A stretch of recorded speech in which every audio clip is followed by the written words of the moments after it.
খুব সম্ভবত আর দেশে ফিরছেন না বাংলাদেশের এক সময়কার জনপ্রিয় নায়িকা শাবনূর। আগামী জুন মাসে তার দেশে ফেরার কথা থাকলেও তা আর হচ্ছে না। বলা যায় সিনেমার রঙিন জগৎকে চিরতরে গুড বাই জানিয়ে অস্ট্রেলিয়াতেই স্থায়ী হচ্ছেন তিনি। আজ সকালেই শাবনূরের ঘনিষ্ঠ সূত্রের বরাত দিয়ে কয়েকটি অনলাইন মিডিয়ায় এই সংবাদ প্রকাশিত হয়। সেই সংবাদ সূত্রগুলোতে জানা গেছে অস্ট্রেলিয়াতেই নিজের ব্যবসা শুরু করার প্রস্তুতি নিচ্ছেন এই নায়িকা। আর এই ক্ষেত্রে তার সঙ্গে থাকবেন তার বড় বোন ঝুমুর। ব্যবসার বাইরে একমাত্র সন্তানকে মানুষ করা ও সংসার সামলানোই তার একমাত্র লক্ষ্য এখন। শাবনূরের স্বামী অনিকও তেমনটি চাচ্ছেন। তিনি চাইছেন না শাবনূর আর সিনেমা জগতের সাথে যোগাযোগ রাখুন। স্বামী অনিকের ইচ্ছাতেই শেষ পর্যন্ত দেশে না ফেরার চূড়ান্ত সিদ্ধান্ত নিয়েছেন ঢালিউডের অসংখ্য হিট ছবির নায়িকা।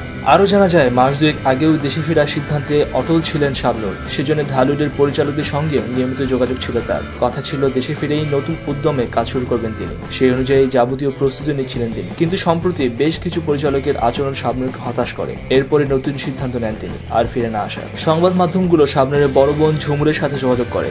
তিনি জানান শাবনূর কবে দেশে ফিরবেন তা এখনই বলা যাচ্ছে না, বা আদৌ ফিরবেন কিনা তাও নিশ্চিত নয়। শাবনূর ভক্তদের জন্য এই সংবাদ এক বিরাট ধাক্কা।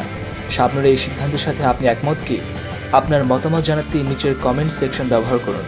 বাংলাদেশি মিডিয়া জগতের আরও অজানা খবর জানতে ফানি কমন ম্যামকে সাবস্ক্রাইব করতে ভুলবেন না।